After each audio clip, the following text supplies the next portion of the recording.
The goal of the New Jersey Center for Biomaterials is to develop medical devices from initial polymer synthesis through to implementation.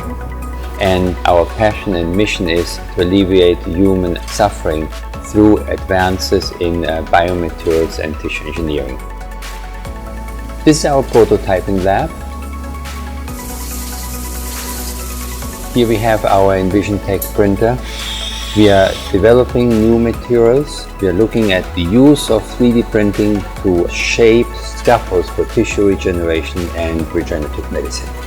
The ultimate goal of 3D bioprinting is to be able to print functional organs on demand. So the bioplotter for us is a tool to help us do our research. So this research addresses all medical conditions where we deal with tissue loss.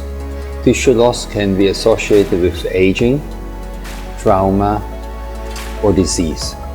An example for disease would be when you lose a whole section of your bone due to bone cancer. So that piece of bone has to be cut out.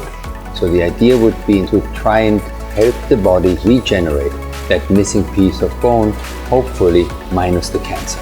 And with the precision of the EnvisionTech bioplotter, we can actually reproducibly print composite structures. So we're looking at generating healthy cartilage and healthy bone in both young patients and aged adults.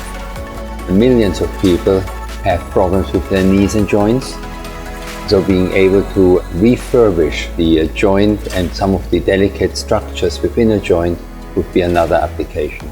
The one nice aspect of using the EnvisionTech printer is the complete control.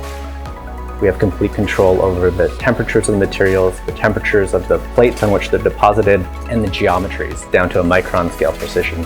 And we are creating new architectures, very controlled architectures that we could not fabricate in any other way without the bioplotter.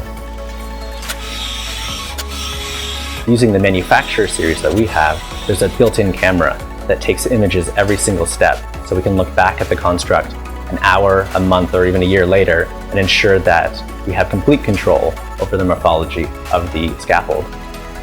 Additive manufacturing has been around and it's established for automotive industry and the aeronautics, and now we need to bring the biomedical group together with these experts and using 3D bioplotters to make this manufacturing a reality.